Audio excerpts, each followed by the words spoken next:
Hi everyone and welcome back to BrickCats. I appreciate your time today, and if you enjoy my content, thanks in advance for leaving a like, leaving a comment, or subscribing to the channel. Your support means more great mock reviews and LEGO Star Wars content in the future.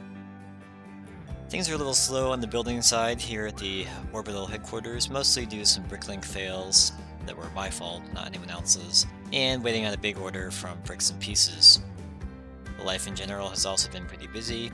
But anyway, today I'm going to put on some sleep-inducing or, well, depending on how OCD you are, rage-inducing LEGO sorting footage in the background and answer some follower or subscriber questions.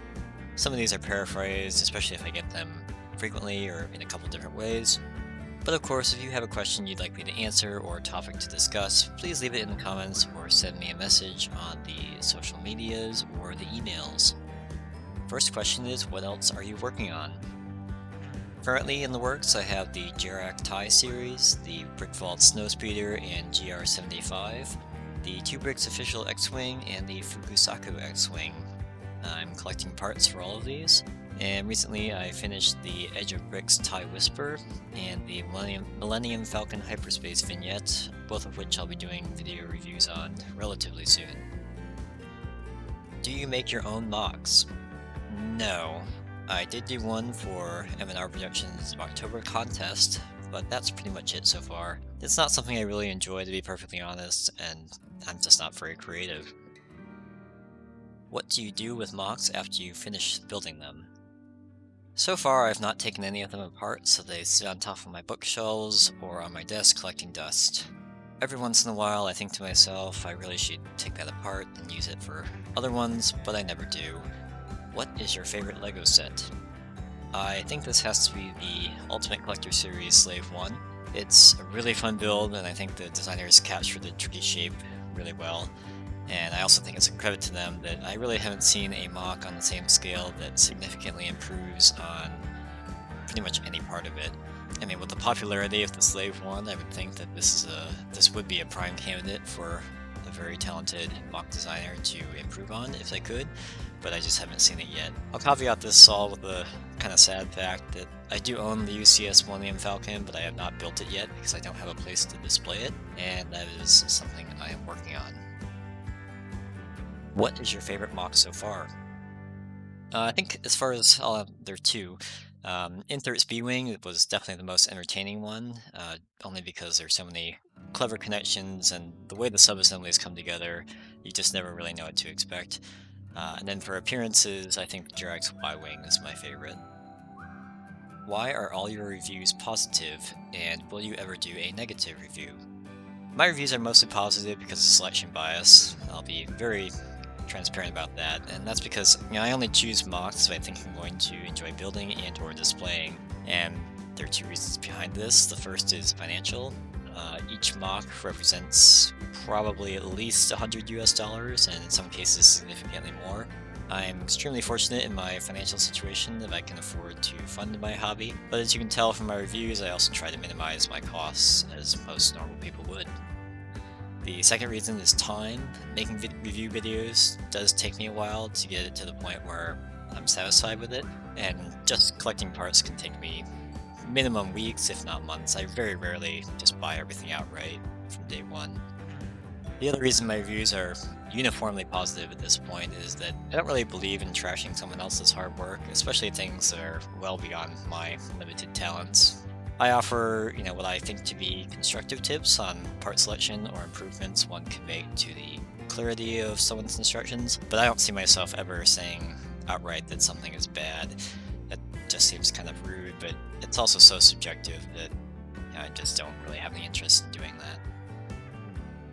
How do you fund your LEGO hobby? Probably the same way you do with my salary. Some people like eating out, others like buying clothes. I buy LEGO. I'm definitely not against scooping up underpriced sets on Craigslist or Facebook Marketplace if I see a good deal, and then reselling them, but I don't do this very much. How much money have you spent on your MOCs? My Bricklink order export, which I just ran, is embarrassingly high, so I'm not going to tell you, but it's in the 4-digit range over the past year. 4 figures, that is. What sets would you like to see from LEGO? I actually think a Resistance B-Wing would be really cool, especially if it was on the UCS scale. I do want the UCS B-Wing, but it's so expensive, I'm just not going to be able to buy it, at least not in the near future. Unfortunately, I think a UCS Resistance B-Wing is a pipe dream. I think Mirko Sapelsa of Starbricks is doing a B-Wing project, and it might be due out in a year or so. So when that comes out, maybe I'll pick that up. But yeah, a Resistance B-Wing I think would be pretty cool. Why don't you do more Clone Wars era stuff? Well, I'm always ashamed to admit that I haven't watched the Clone Wars series yet. I just started season 1, and it's definitely a gap in my Star Wars knowledge that I will slowly rectify. Are you going to do the Brickvault TIE Fighters? Yes, I bought these on Black Friday, and I have been slowly collecting parts from them. I'm going to do the ones from the original trilogy era, the Standard TIE, the Interceptor, the Vader TIE Advance, and the TIE Bomber. I don't see myself doing the TIE Defender. What is your favorite Star Wars ship? That is easily the Millennium Falcon. What LEGO YouTubers do you watch? I watch probably the usual suspects, MNR, BrickWiz, RichBoyJ, and JangBricks for the most part. I also watch others on a more situational basis if they have something relevant to what I'm doing at the time. What is your video setup? My video setup is embarrassingly simple, and it's currently put away so I can't show you, but the gray rumple backdrop you see in most of my videos that is also covered in cat hair, that's an old IKEA blackout curtain. I use a Manfrotto mini tripod and this no-name brand swinging arm that I got from Amazon that I can use for top-down shots like the one you're watching right now. The lighting was so crappy in my early reviews because that was before I bought some newer NEWERR LED lights last November, and I don't have a purpose-built studio or whatever, so what I have is easy to set up and easy to break down, and it gets the job done. All of my videos are shot on a iPhone 12 Pro and edited in Wondershare Filmora. Those are all the questions I have for today, so don't forget to leave a like or a comment, subscribe to the channel, or follow me on Instagram for more LEGO Star Wars content. Thanks as always for watching, and I hope to see you back next time.